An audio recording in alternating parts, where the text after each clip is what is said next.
బాబాయ్ దాదాపుగా ఈ 9 నెలల పరిపాలన మనం చూస్తున్నాం.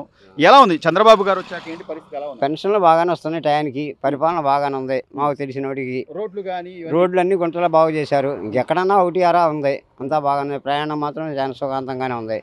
మాకు వ్యాపారాలు కూడా బాగానే జరుగుతున్నాయి. మరి ఇంత కళ్ళ ముందు కనబడుతుంది, పెన్షన్లు ఇస్తున్నారు, అన్ని రోడ్లు వేస్తున్నారు, నిదానంగా చేసుకుంటా వస్తాను, నేను కొద్దిగా టైం ఇవ్వండి నేను చేస్తాను అంటున్నాడు చంద్రబాబు గారు. అయినా కూడా ఏం బాగలేదు, ఆహా ముసలాయన ఏం చేయట్లేదు అని చెప్పి జగన్మోహన్ రెడ్డి పదే పదే మాట్లాడుతున్నాడు. చేతగాని మాటలు అట్లాగే ఉంటాయి. చేతగాని వాళ్ళు 5 సంవత్సరాల పాలన చేసినా కానీ 5 పలికల మట్టి కూడా ఇలా ఎక్కడ గుంటలు ఎక్కడే ఉన్నాయి. అక్కడ యాక్సిడెంట్లు 100 మంది 1000 మంది చచ్చిపోయారు. రోడ్లు కూడా అధ్వానంగా ఉన్నాయి. అప్పుడు మందు మామూలు విషపూరితంగా ఉండేది, తాగి చాలా మంది చనిపోయారు ఆ మందుకి. ఇప్పుడు మందు ఒక రకంగా ఉంది.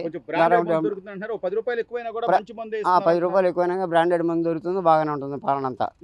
జగన్ పరిపాలన అంటే ఏంటంటే చేతగానాడు దుమ్మెచ్చిపోయినట్టుగా ఉంటుంది అన్నమాట. సో నిజంగా నువ్వు బాగా చేసుంటే జనాలు నిన్ను గెలిపించేవాళ్ళు. ఇప్పుడు ఆ రోజున నువ్వు మీ నాన్నగారు మోహన్ చూసి 151 సీట్లు ఇచ్చి ఒక్క అవకాశం అంటే ఛాన్స్ ఇచ్చారు. ఏమన్నా చేశాడు 5 ఏళ్లలో? రాజశేఖర్ రెడ్డి గారి ముఖం చూసి అతనికి సీట్ ఇవ్వటం, అతను గెలవటం తప్పితే అతను మామూలుగా అయితే ఇప్పుడు ఎట్లా గెలిచాడు అప్పుడు అట్లా గెలిచేవాడు.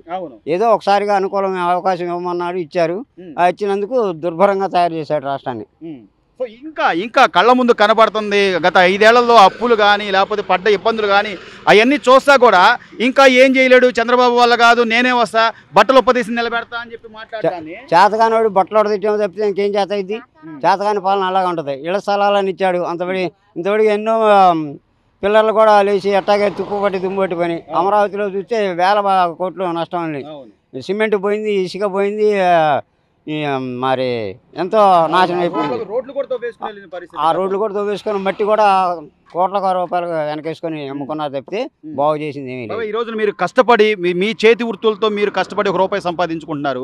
మనం కష్టపడి సంపాదించుకునే రూపాయి విలువ అంటారా, లేదా వాడేవాడు 10,000 ఇస్తాడు 15,000 ఇస్తాడని వాడిచ్చిన రూపాయి కోసం మనం ఎదురు చూడకూడదు. మన కష్టార్జితో మనం చేసుకొని మనం సంపాదించుకోవాలి. ఆ 7 రోజులు మాకు మట్టి దొరకాలంటే 100లకు 1000కు 1000 పెట్టినా కానీ దొరకలా. ఇవాళ మాకు మన ముఖ్యమంత్రి ద్వారా కానీ ఆలపాటి రాజా గారి ద్వారా మాకు కలెక్టర్లు, సబ్ కలెక్టర్లు వీళ్ళు ఎంతోమంది పోగయ్యి మాకు మట్టిని ఇచ్చారు. ఇవాళ రోజున 10,000 రూపాయలు పోయినా కానీ మాకు మట్టి సక్రమంగా అందుతుంది. మేము జీవనాధారం బాగా చేసుకుంటున్నాం. 10 రూపాయలు మేము ఖర్చు పెట్టినా 1 రూపాయి మేము సంపాదించుకోగలుగుతున్నాం, భుక్తిగా తినగలుగుతున్నాం. కష్టపడే వాడికి చంద్రబాబు నాయుడు హయాంలో ఎప్పుడైనా సరే బాగానే ఉంటుంది, ఏ అన్యాయం జరగల. చంద్రబాబు నాయుడు పాలనలో ఆనాడు కానీ ఈనాడు కానీ ఏనాడు అన్యాయం జరగ. ఈ 5 ఏళ్ల పాలనలో ఈ మహానుభావుడు వల్లనే అంత అడ్డూరంగా తయారైంది. బాబాయ్ అన్నా క్యాంటీన్ 5 రూపాయలకి భోజనం అనేది అసలు అది ఎలా ఉండేది? 5 రూపాయలకి ఒక ఇడ్లీయే పెడతలే ఈ రోజున. పొద్దుటి పూట టిఫిన్ పెడుతున్నాడు. అన్నా క్యాంటీన్లో 5 రూపాయలు ఇస్తే నువ్వు ఇచ్చే 5 రూపాయలు వాటర్ గ్లాసుకి వాటర్కే చాలు. అట్లాంటిది 1000 మందికి అన్న క్యాంటీన్లు పెట్టి టయానికి అన్నం కూరలు అన్నీ సక్రమంగానే పెడుతున్నాడు. హాస్టల్ పిల్లలకు కూడా అన్నం వస్త్రాలు అన్ని బాగానే ఉన్నాయి, పడుకోవడానికి గదులు బాగానే ఉన్నాయి. ఇప్పుడు పరిపాలన బాగానే ఉంది, ఇప్పుడు బ్రహ్మాండంగా ఉంది. బాబాయ్ 9 నెలలు చంద్రబాబు గారు కానీ పవన్ కళ్యాణ్ గారు కానీ కూటమి ప్రభుత్వం అధికారంలోకి వచ్చి 9 నెలలు అవుతుంది.